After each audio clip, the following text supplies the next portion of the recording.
Welcome to This Week in Adventist History. 127 years ago this week, from November 6th to November 8th, 1896, John N. Loughborough and Ludwig Conradi were in the cities of Rotterdam and Amsterdam in the Netherlands. They held 3 meetings in each city, to a combined total of nearly 100 people.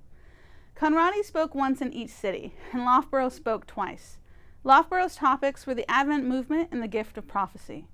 Their translator was the recently ordained and recently married Reinhold Klingbeil, who had been working among the Germans in the Netherlands. You can read more about Klingbeil's life in the Encyclopedia of Seventh-day Adventists at encyclopedia.adventist.org. As of 2022, the Netherlands Union of Churches Conference has a membership of 5,988.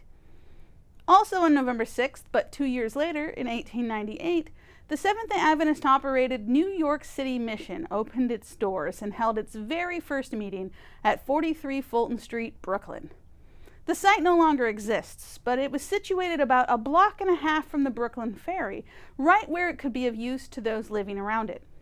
The rent for its first month of operation was paid by then GC President George A. Irwin. The mission, overseen by Dr. C.C. Nicola, was a base for medical missionary and evangelistic work, including a lunch counter and a reading room. Nurses who lived on site provided assistance and clothing to those in need. Later called the Greater New York Medical Mission, it appears to have ceased operation around 1900. However, that did not mean that Brooklyn lacks an Adventist presence today. 125 years after the mission opened, both the Northeastern Conference and the Greater New York Conference have congregations in Brooklyn, some not very far from Fulton Street.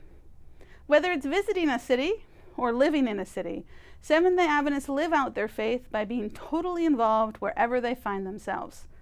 That comes to us from This Week in Adventist History.